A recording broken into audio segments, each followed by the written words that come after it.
श्री गणेशाय नमो। श्री शिव महापुराणे द्वितीयायां रुद्र संहितायां चतुर्थ कुमारखंड प्रारंभते।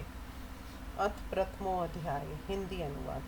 जो प्रणाम करने मात्र से संतुष्ट हो जाते हैं, जो भक्ति प्रिय हैं, पूर्ण भक्ति को देते हैं, संपूर्ण कामनाओं को पूरी कर देते हैं, समस्त संपत्तियों का एकमात्र स्थान है, सत्य रूप, सत्यमय, तीनों कालों में सत्य ऐश्वर्य वाले, सत्य प्रिय, सत्य भाषण करने की शक्ति को देने वाले, ब्रह्मा विष्णु द्वारा प्रणम्य अपनी लीला से शरीर धारण करने वाले शिव शंकर को मैं प्रणाम करता हूँ। नारद जी ने कहा, तीनों लोगों के कल्याण करने वाले शिव जी ने पार्वती के साथ विवाह करके अपने कैलाश पर्वत में जाकर क्या किया, उसे कहिए।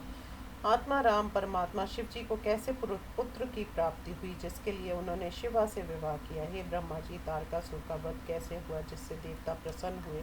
मेरे ऊपर कृपा करके ये सब आप कहिए। सूत जी ने कहा। इस प्रकार नारद की बातों को सुनकर ब्रह्मा जी ने प्रसन्न होकर शिव शंकर का ध्यान करके उत्तर दिया। ब्रह्मा जी ने कहा, हे नारद, शिव जी के चरित्र, कार्तिकेय की दिव्य जन्म कथा तथा तारकासुर का वध मैं तुम्हें सुना देता हूँ। आज मैं तुमको पाप नाश करने वाली एक कथा सुनाता हूँ, जिसे सुनकर मनुष्य समस्त पापों से मुक्त हो जाता है। ये कथानक पाप नाशक, गुप्त, परम आश्चर्यकारक, पापों से उत्पन्न कष्टों का नाशक तथा सभी विघ्नों का निवारक है। सभी मंगलों को देने वाला, महत्वपूर्ण, सुनने में मनोहर, सुखद, मोक्ष का कारण तथा अशुभ कर्मों का विनाशक है। शिवा के साथ विवाह कर कैलाश में आने पर शिव जी अत्यंत शोभित हुए और वे देवताओं के कार्य को विचार करने लगे। जब भगवान शिव कैलाश पहुंचे तो प्रसन्न होकर उनके गण आनंद मनाने लगे। शिव जी के कैलाश पर्वत पर आने पर बहुत उत्सव मनाया गया। देवता भी प्रसन्न होकर अपने अपने लोकों को चले गए। उसके बाद शिव जी पार्वती जी को लेकर अत्यंत मनोरम निर्जन स्थान पर चले गए। फूलों तथा चंदन से तैयार की हुई आनंददायक शैया पर, जिसमें सुख भोग की सभी वस्तुएं रखी थी और जो अत्यंत आश्चर्यचरक कारक है, उस पर गिरिजा के साथ सम्मान को देने वाले भगवान शिव देव वर्षों के प्रणाम से 1000 वर्षों तक रमन करते रहे। दुर्गा के अंगों के स्पर्श करने मात्र से शिव मूर्छित हो गए और शिव के स्पर्श से शिवा मूर्छित हो गई। दोनों को उस रात दिन का पता नहीं लगा। ही निष्पाप, लोक धर्म से भोग में प्रवृत्त शिव शिवा का बहुत सा समय एक क्षण के समान बीत गया। हे तात, उसके बाद सुमेरु पर्वत पर इंद्र आदि सभी देवता एकत्रित होकर आपस में मंत्रणा करने लगे। देवताओं ने कहा, योगीश्वर स्वात्मा राम निरंजन शिव जी ने हमारे कार्य की सिद्धि के लिए विवाह किया था। इतने समय तक उन्हें कोई पुत्र नहीं हुआ, क्या कारण है? हम नहीं जानते। देवताओं के स्वामी द्वारा इतनी देर क्यों हो रही है? ब्रह्मा जी ने कहा। इसी बीच दिव्य दर्शन नारद ने से उन देवताओं को उनके अपरिमित समय तक रमन करने का पता लगा। चिरकाल से प्रवृत्त उनके भोग का समाचार जानकर मुझ ब्रह्मा को आगे करके वे सब विष्णु के पास पहुंचे। उन्होंने प्रणाम करके मैंने सब समाचार सुनाया। इसे सुनकर सभी देवता चित्रलिखित की भांति खड़े रहे। देवताओं के काल प्रणाम से 1000 वर्षों तक रति कर्म में तत्पर होकर वे उससे विरत नहीं हो रहे हैं। विष्णु भगवान ने कहा, हे ब्रह्मा जी, चिंता मत करो, सब कल्याण होगा। हे देवेश महाप्रभु, शंकर की शरण में जाओ। मन से जो शिव जी की शरण में जाते हैं, हे ब्रह्मा जी, उन भक्तों को कहीं भी भय नहीं होता। हे ब्रह्मा जी, ये कार्य श्रृंगार भंग होते समय होगा, इस समय नहीं। समय पर किए गए कार्य में सफलता अवश्य मिलती है। शिव जी को जितने समय तक संभोग करने की इच्छा है, उसमें बाधा कौन डाल सकता है? 1000 वर्ष पूरे हो जाने पर वे स्वयं रुक जाएंगे। जो किसी उपाय से स्त्री पुरुष के रति काल में बांधा पहुंचाते हैं, उसके स्त्री पुत्र में जन्म जन्मांतर फूट पड़ जाती है और वह इस लोक में ज्ञान भ्रष्ट नष्ट कीर्ति हो जाता है। वह पापी मरने पर लाखों वर्षों तक कालसूत्र नामक नरक में वास करता है। ब्रह्मा के साथ सहवास करते हुए देवराज इंद्र को दुर्वासा ऋषि ने छुड़वा दिया था। तब उनको स्त्री का वियोग सहना पड़ा। फिर दूसरी स्त्री से विवाह करके दुर्वासा ने दिव्य हजारों वर्ष तक उसके साथ सहवास कर विरह पीड़ा दूर की। घृताची के साथ रमन करते हुए कामदेव को बृहस्पति ने रोक दिया था। इसी का नाम निकला। 6 मास के भीतर चंद्रमा ने गुरु पत्नी का अपहरण कर लिया। फिर उसने शिव जी की आराधना करके तारा को प्राप्त करने के लिए गुरु से युद्ध किया। तब उसने गर्भवती तारा को पाकर अपनी विरह व्यथा दूर की। महर्षि गौतम ने मोहिनी के साथ रमन करते हुए चंद्रमा को रोका था, इतएव उन्हें स्त्री वियोग का कष्ट सहना पड़ा। हालिक को वशली के साथ निरंजन वन में सहवास करते हुए देख हरिश्चंद्र ने उसके बेहोश कर दिया था। उसका फल सुना विश्वामित्र की प्रताड़ना से वह स्त्री पुत्र तथा राज्य से भ्रष्ट हुआ।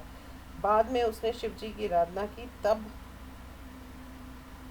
वह उस पाप से मुक्त हुआ। श्रेष्ठ ब्राह्मण अजामिल को वृषली स्त्री के साथ रमन करते हुए देख डर के कारण किसी देवता ने नहीं रोका। संपूर्ण सृष्टि का मूल्य वीर सिंचन नहीं है। हे ब्रह्मा जी, सृष्टि में निषेक कर्म ही बलवान होता है, निषेक गर्भाधान कर्म ही फलप्रद होता है, अतः इसे कौन रोक सकता है। देवताओं, शिव जी के यही सहवास क्रिया 1000 दिव्य वर्षों तक चलेगी और उतने वर्ष पूरे होने पर जिस प्रकार शिव जी का वीर्य भूमि पर गिरे वह उपाय सोचो, उसी वीर्य द्वारा सकंद नामक भगवान शिव जी का पुत्र होगा। हे ब्रह्मा जी, अभी आप देवताओं को लेकर घर जाइए, शिव जी को निरंजन स्थान में पार्वती के साथ सहवास करने दे। ब्रह्मा जी ने कहा, हे मुनिवर, इतना कहकर लक्ष्मीपति विष्णु जी शीघ्र अपने घर चले गए। मेरे साथ देवता भी अपने घरों को गए। शक्ति और शक्तिमान के इस प्रकार के अति विहार से भूमि भोजल होकर शेषनाग तथा कच्छ राज सहित कांपने लगी। कच्छप पर जब भार पड़ा तो सब प्राणियों का जीवनाधार वायु स्तंभित हो गया।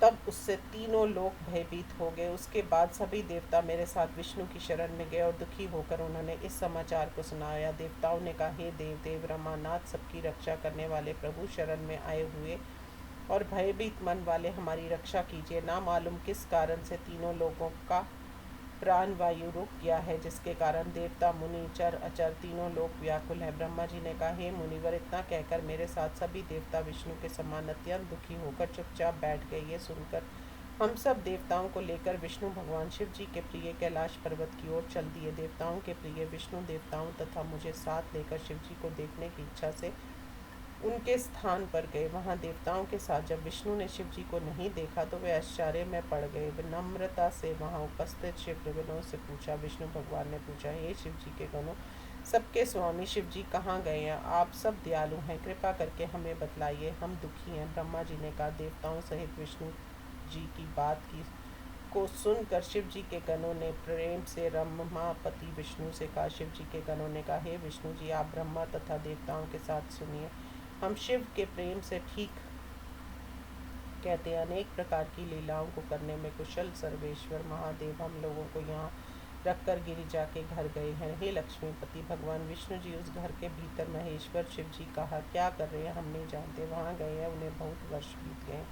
ब्रह्मा जी ने कहा, हे मुनिवर, शिवगणों की इस बात को सुनकर आश्चर्य में पड़कर विष्णु देवताओं तथा मुझे लेकर शिव जी के द्वार पर गए। मेरे और देवताओं के साथ देव प्रिय विष्णु ने दयापूर्ण वाणी और उच्च स्वर से कहा, हे मुनिवर, देवताओं तथा मेरे साथ सभी लोगों के स्वामी ने भीतर स्थित शिव जी की स्तुति की। विष्णु जी ने कहा, हे परमेश्वर, हे महादेव, आप भीतर क्या कर रहे हैं? तारकासुर से पीड़ित शरण में आए हुए हम देवताओं की रक्षा कीजिए। हे मुनिवर, तारकासुर से पीड़ित देवताओं तथा मेरे साथ विष्णु भगवान शिव जी की अनेक प्रकार से स्तुति करते हुए वहाँ रोने लगे। हे मुनिवर, असुर द्वारा पीड़ित दुखी देवता वहाँ कोलाहल तथा शिव जी की स्तुति करने लगे। इस प्रकार श्री शिव महापुराण में शिव विहार वर्णन नामक प्रथम अध्याय समाप्त। ओम नमः शिवाय।